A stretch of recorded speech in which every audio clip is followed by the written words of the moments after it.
Hello students, it's Mr. Nguyen here. Today we are going to be proving parallel lines. I just want to do a few examples using the IXL practice here to get you guys familiar with how to do these proofs. Okay, so the trick here is to read each of the statements and notice the difference from one statement to the next statement to sort of find out where things come from and what facts, properties, or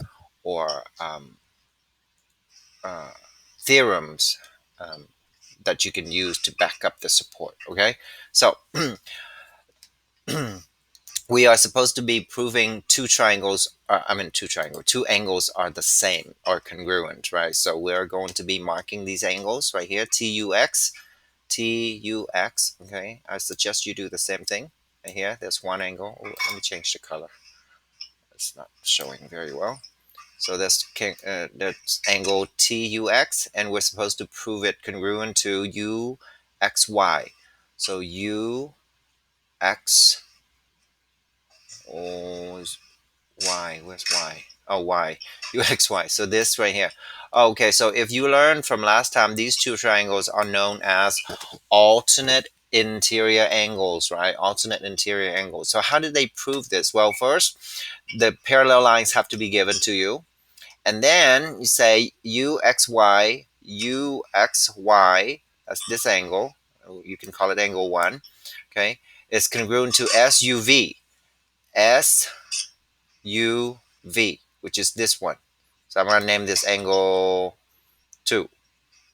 Okay, and we know these two are equal because of the corresponding angle theorem. Those angles are corresponding, right? Okay, so 1 and 2 are corresponding. Okay, now they say that SUV, SUV, this angle 2 right here is congruent to TUX. So TUX, which is this angle, and I'm gonna label it 3, angle 3. Okay, okay, so we know 1 and 2 are the same, and then we also know 2 and 3 are the same because they are vertical, right? So those are the reasons why they are the same. And then now we make the conclusion that, oh, 1 and 3 must also be congruent. Okay, so remember we learned about one of the properties that we learned is that if A is equal to B and B is equal to C, then we can say that A is equal to C by the transitive property, right?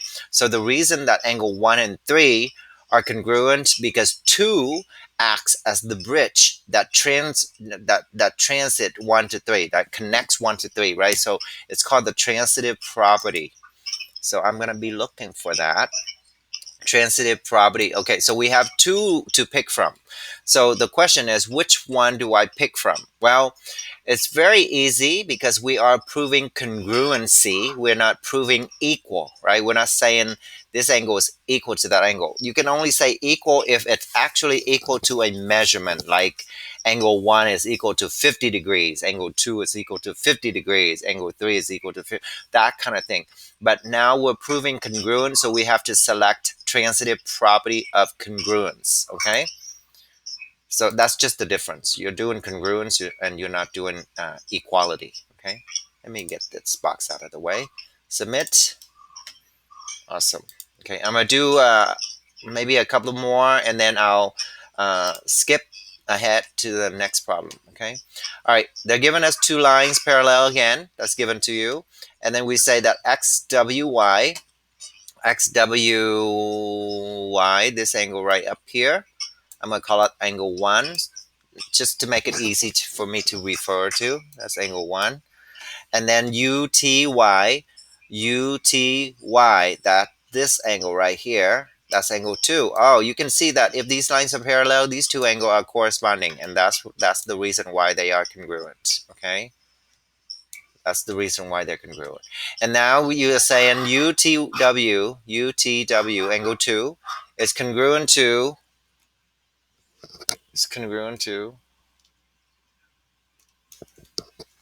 RTS, which is this angle over here, RTS. I'm going to name that angle 3. And of course, we learned that 2 and 3 are congruent because they are vertical. And so now we're saying that 1 is equal to 2, 2 is equal to 3, and now we're saying that 1 is, and 3 is equal to 1, right? 3 is equal to 1. So that's transitive property again, okay? So we see transitive. Remember last time I told you transitive property is very popular, right? And of course, I'm selecting transitive property of congruence because I am proving congruence. I'm not proving equal, okay? Submit. Awesome. One more, and then maybe I'll skip. Okay, so this one's a little longer, right? This one's a little longer. This one we're proving. Now notice when you are given something equal, you have to prove they're congruent. So the reason is always going to be converse of corresponding in this case, right? We'll talk about that when we get to that problem later. Right now, they're giving us that reason already. So we're selecting something in the middle. Okay, so let's see here. What do we have? So they're given to us that these two angles are complementary, supplementary.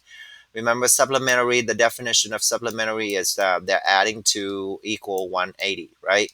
So that's what this is saying right here, okay? So because these two angles are supplementary, they do add to equal 180. So let's find out where these angles are. QST, QST, this angle over here, QST, okay? I'm going to call it angle 1. And then WVX, WVX, this angle right here, okay? They really have no relationship. They have no name. There's no name. We know that they are supplementary because it's given to us. They're telling us that, okay? Now, we're trying to prove that these two lines are parallel, okay? So now, they also claiming that QST and QST is this one right here, QST, angle 1, and TSV, TSV, this one right here, over here, I'm going to name that, I'm going to label that angle 3.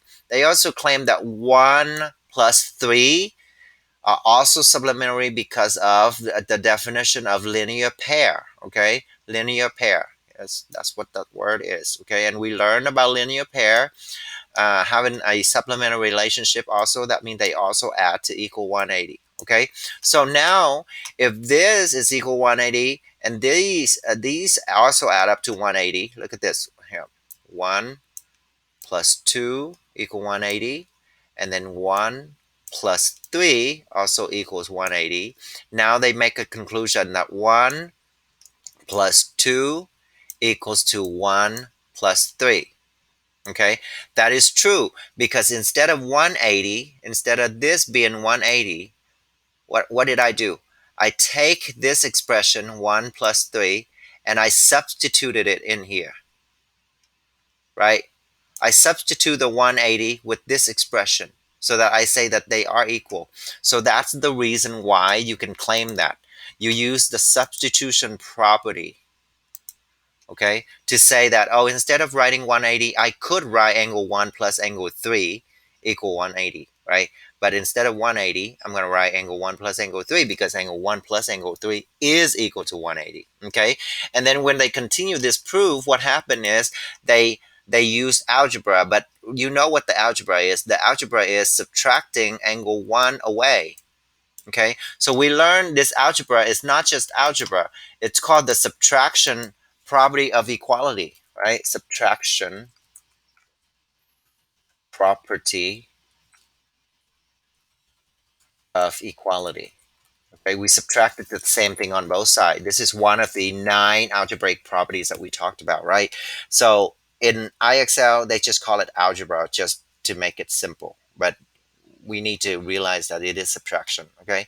And now we've proved that they are 2 and 3 are the same, right? It's 2 equal to 3 right here, 2 equal to 3. So this is the converse of corresponding theorems, corresponding angle theorem. Why is it the converse? Because it's switching around, right? Two angles are corresponding, then the lines are parallel. The original is if the lines are parallel, then two corresponding angles are the same. So the converse is if the two corresponding angles are the same, then the lines are parallel. That's why we have to use the converse to prove that the lines are parallel. Okay. All right, that was a long one, and that, you guys, to be honest, is not the hardest parallel proofs. Okay, that one is a little complex, but it's not the hardest. All right, I'm gonna submit this and see if it's correct. Yay! All right, let me skip a little bit. Okay, it gets a little bit more complex. Okay, so here we are given two parallel lines, and we're proving that these two angles add to 180. That means they are supplementary. Okay, so let's see what we have here. Always use the given information. Okay, this one is more challenging because I have to do all three reasons. Okay, PRQ, PRQ, this angle right here is angle 1, and TUW, TUW is this one over here. It's angle 2. And they're telling me that these two angles add to equal 180. Well, we know that they are same side exterior, really, right? We learned that already. So, all right. Now, what claim are they making? TUW. TUW, they're making a claim that angle 2 is congruent to QRU. QRU. So they're making a claim that angle 2 and angle 3 are the same. We know they are the same because they are corresponding. Okay, 2 and 3 are corresponding. So that's the reason I'm selecting. They are corresponding angles theorem. Okay, they're not converse because their parallel lines are given to us, right? Only converse if we are proving the lines are parallel. Okay.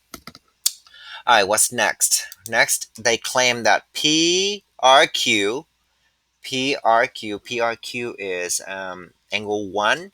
Okay, they're claiming that angle 1 plus angle 3. This is angle 3, by the way. I'm labeling with the numbers just for the ease of finding them. Equals 180. Well, 1 plus 3 equals 180. We know what these two angles do, right? They make a line, so the reason they add to 180 is because they are a linear pair.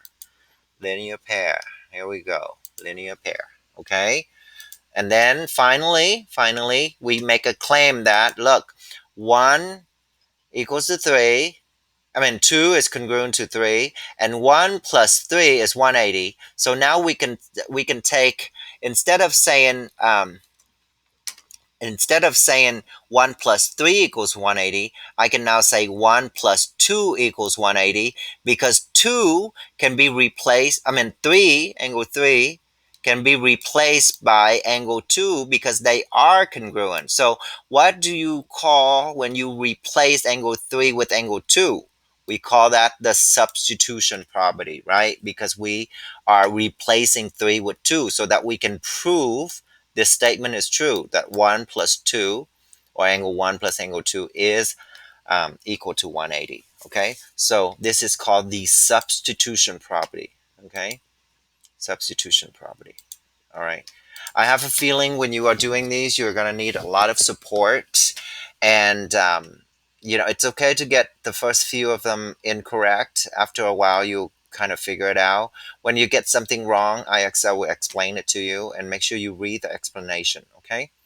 Anyway, let's submit this and see. Awesome.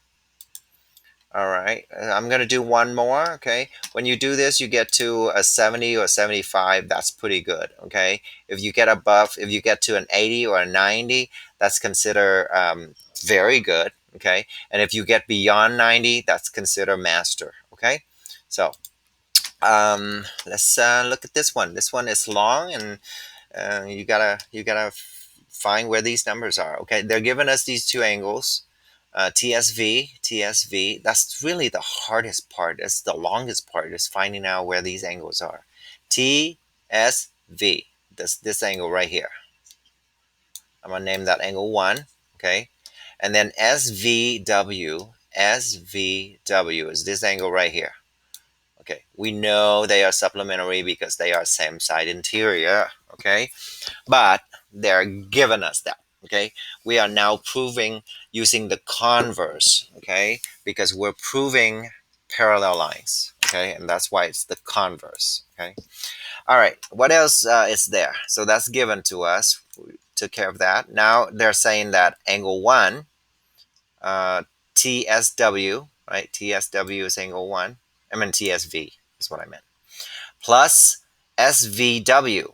SVW is angle 2 equals 180. That is true. If they're supplementary, then they add to 180. Okay, that is definition, okay, of supplementary. And now they're claiming that angle QST. Where's QST? QST. This one right here. I'm gonna call that angle 3. Okay, angle 3 plus TSV, which is angle 1, equals 180. Why is 1 and 3 add to 180? Because they are linear pair right here. This angle and this angle make 180, right? Make the whole thing.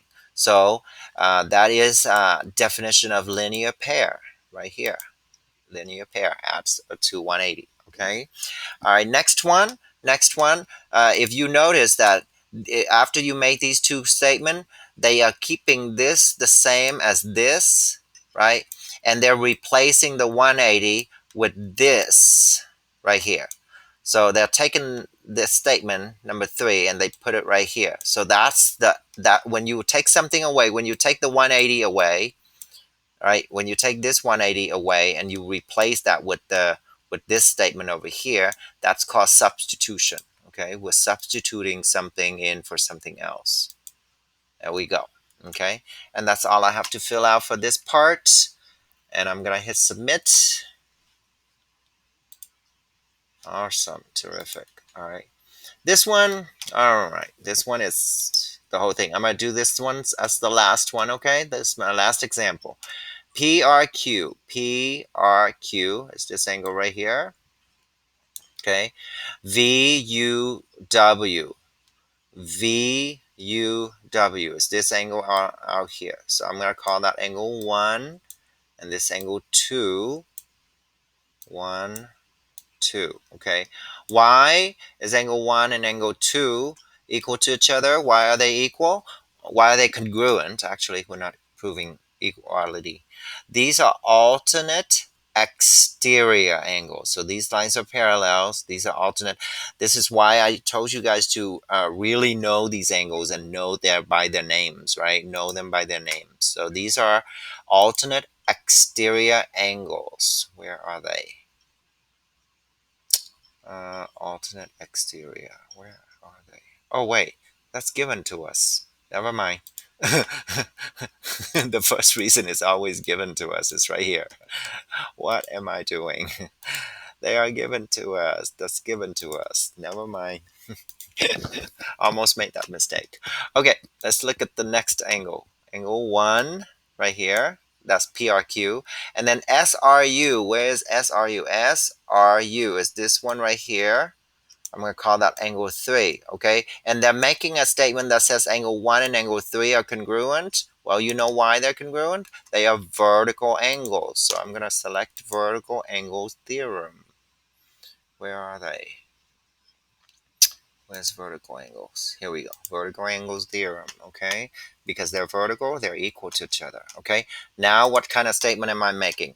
I'm making a statement that says angle 2 is congruent to angle 3, okay? So you notice that 1 is the same as 2, 1 is the same as 3, so now 2 and 3 are the same. So remember, that's transitive property. If A is equal to B and A is also equal to C, then B is equal to C, okay? It's transitive. There's a guy that's in the middle that's bridging the other two guys together, okay? So this is called transitive property. Let me find that. There we go. Transitive property of congruence, okay? Not equality, because I don't have equal. And now that I proved that 2 and 3 are the same, look at 2 and 3. What kind of angles are they? They are corresponding angle. But because we are proving parallel lines, we have to use the converse. Because these are corresponding and they are congruent, therefore the lines are parallel. That's the converse of corresponding angles theorem, okay? You guys need to keep that in mind. Every time you're proving lines are parallel, you are always going to be using converse, okay? Submit. All right. Okay, guys, I know this can be challenging, but with practice, I think you're going to get the hang of it, okay? And I hope this video was helpful for you guys. If you like it, please subscribe to my channel, and you'll be seeing more videos that are hopefully going to help you get some of these practice done correctly. Thanks for watching. Have a good day. Bye bye.